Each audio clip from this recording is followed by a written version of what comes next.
명석이와 함께 명석해지는 시간, 명석한 알고리즘. 오늘도 어김없이 수요일에 돌아왔습니다.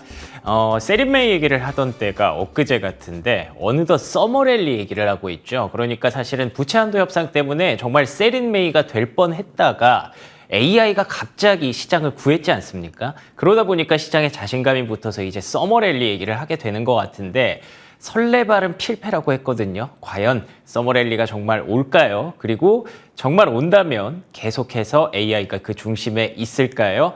지금부터 알고리즘 한번 따라가 보도록 하겠습니다. 자, 먼저 뉴욕으로 가보시죠. 이제 6월이다 보니까 많이 보실 겁니다. 증권가 리포트도 그렇고요. 기사에서도 이제 하반기 전망 자료가 나오기 시작했습니다. 올해 상반기에는 누가 뭐래도 빅테크였고, 그리고 또 올해 하반기에도 빅테크일 것이다 라는 자료들이 나오고 있는데요. 이 부분은 미래에셋증권의 리포트니까 참고하시면 될 것 같고요.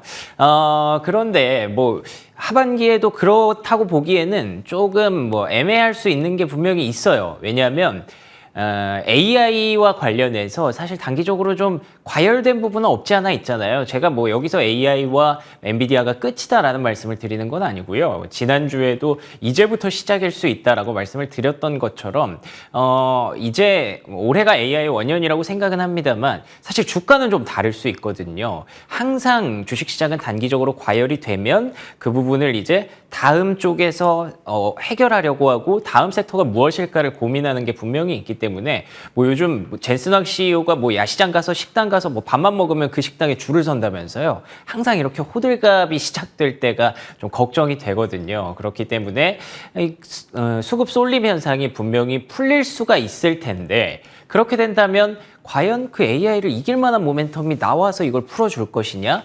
글쎄요. 그 중에 일단 후보군 중에 하나를 말씀을 드리고 싶어서 오늘 알고리즘을 한번 짜봤습니다. 신한투자증권에서도 얘기하는 이 경기 모멘텀을 얘기를 하고 있는데요. 쏠림이 만약 해소된다고 가정한다면 그동안 눌려 있었던 경기 민감주가 좀 빛을 보지 않을까라는 맥락입니다. 다만 경기 민감주는 경기와 관련해서 뭔가 좀 해석할 거리가 나와야죠. 경기가 괜찮아질 것이다 라고 기대할 수 있는 시그널들이 나와야 올라갈 수 있다는 점이 선결 조건인데요. 그 조건을 하나씩 좀 찾아가 보도록 하겠습니다. 첫 번째로는 지난주에 발표된 고용입니다. 다들 아시다시피 깜짝 서프라이즈가 나왔죠. 300만 건이 넘었었나요? 시장에서 30만 건이 넘었죠. 시장에서 19만 건을 예상했는데 그 정도가 나왔으면 정말 좀 놀랄 만한 지표였고, 원래 같으면 이제 고용이 아직도 이렇게 뜨겁나? 그러면은 연준은 계속 금리를 더 올리겠네 하면서 시장이 좀 부진했을 수 있습니다. 하지만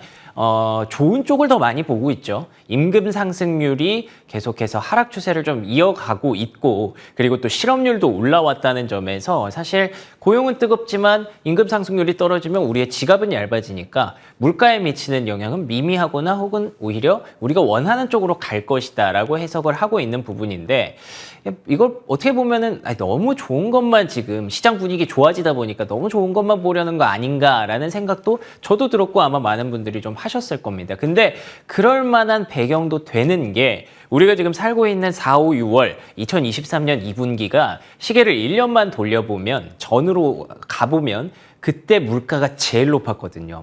소비자 물가지수 전년 대비 9% 오르고, 그럴 때를 우리가 1년 뒤를 살고 있는 거거든요. 근데 그건 항상 1년 전과 비교를 하기 때문에 그때 비교해서 지금의 물가는 그렇게 많이 오르지만 않는다면 이제는 3%대 물가 상승률까지 우리가 머지않아 볼 수 있을 것으로 얘기를 하더라고요. 그리고 또 역사적으로도 하반기 물가 상승률이 더 상반기보다 낮았기 때문에 시장 참여자들이 이제 물가는 하락으로 간다라는 자신감을 어느덧 갖추고 있다고 볼 수 있습니다. 그게 중요합니다. 자신감이라는 거는 심리죠. 물가가 떨어진다는 자신감이 있다면 우리의 지갑이 조금 얇아질지라도 소비에 대한 심리도 다시 살아날 수 있고, 휴가철을 맞아서 소비가 좀 유지가 되거나 혹은 조금 더 좋아진다는 것을 가정을 한다면, 이제는 우리가 경기 침체를 걱정하면서 마일드 할 것이냐 딥한 리세션이 올 것이냐를 얘기를 하다가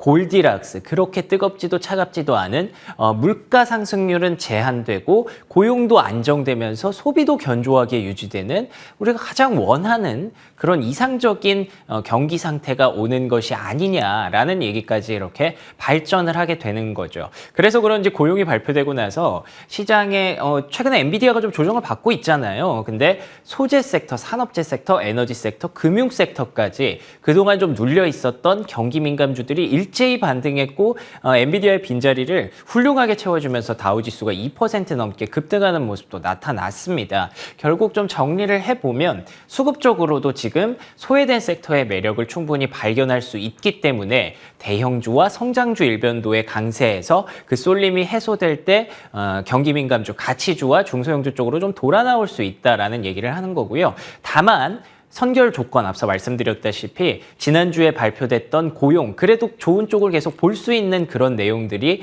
경기의 반등 시그널을 확인할 수 있는 내용들이 확인이 되어야만 이제 그 쏠림이 해소될 수 있을 것이다라는 가정입니다. 이 얘기를 가지고 그러면 우리가 이제 여의도로 한번 가보도록 하겠습니다. 사실 여의도도 뭐 크게 상황이 다르지는 않습니다. 아시다시피 코스피가 1년 만에 2,600선을 돌파했습니다. 그러다 보니까 뭐 반도체 좋고 뭐 AI 좋고 이런 얘기도 하고 있습니다만 이제는 또 걱정되는 게 또 PER이죠.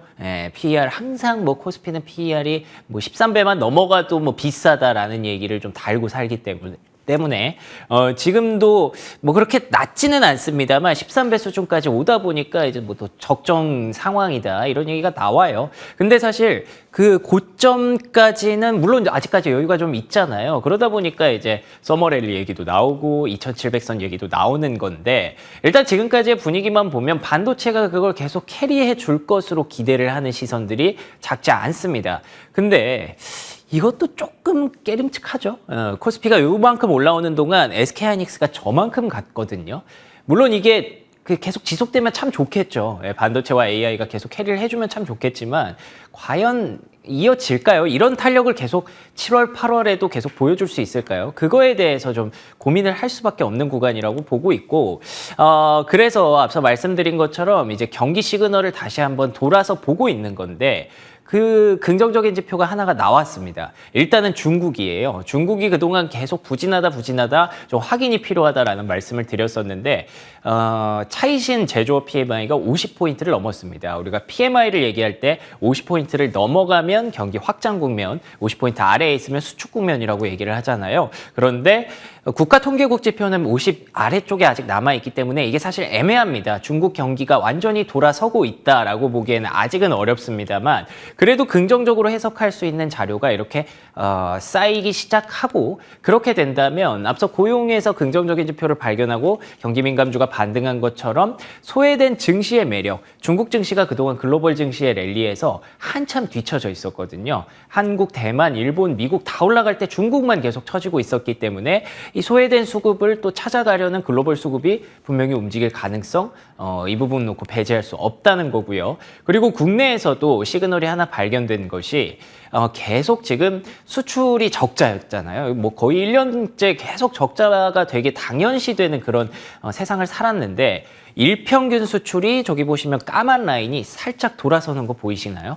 일평균 수출이 조금씩 긍정적으로 바뀌기 시작했습니다. 물론 이거 가지고 이것도 뭐 완전히 돌아왔다라고 보기는 어렵겠지만 국내에는 반도체뿐만 아니라 이제 제조업이 확실히 아직까지 강하잖아요. 우리나라는. 그렇기 때문에 제조업 중심의 나라의 일평균 수출이 조금은 개선되는 시그널이 있다라는 건 글로벌 제조업 자체가 아까 보셨던 중국 제조업 PMI도 어느 정도의 설득력을 얻게 되는 거죠. 그렇다는 측면에서 국내에서도 이렇게 코스피가 올라갈 때 부진했던 민감주들이 조금은 기회를 잡을 수 있지 않을까. 이게 철강은 근데 되게 많이 잘 간 것처럼 보이잖아요. 근데 이게 사실은 아시다시피 포스코홀딩스가 포스코 그룹주가 2차 전지 얘기를 많이 녹이면서 더 많이 달려갔던 게 있기 때문에 그것 빼면 사실 철강 업종이 그렇게 좋지 않았거든요.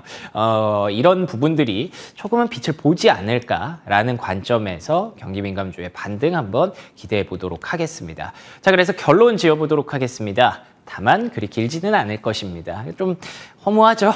그럴 수도 있지만 일단은 지금 성장주와 IT 그리고 엔비디아가 쉬는 동안 그 자리를 대체할 가능성은 저는 충분히 있다고 보는데, 올해를 길게 봤을 때 따지는, 관통하는 단어 하나만 꼽자면 저는 금리라고 생각을 하거든요. 결국에는 이번 달부터 금리가 동결될 가능성이 있고, 그동안 2년 동안 계속 금리 상승 우려에 계속 눌려 있었던 성장주가 결국에는 올해는 더 우위에 설 것으로 예상을 하고 있기 때문에, 하지만 이렇게 과속이 있었을 때 조금씩 그걸 대체하는 측면에서 가치주 접근하는 게 충분히 훌륭하다고 보지만, 결국 올해는 성장주가 좀 우위에 있지 않을까라는 관점은 여전히 유지를 하고 있습니다. 그렇기 때문에 여러분의 포트폴리오에도 그런 비중을 조절을 한번 생각해 보시면 어떨지, 오늘 이렇게 결론을 내봤습니다. 여러분의 생각은 어떠신가요? 명석한 알고리즘이었습니다.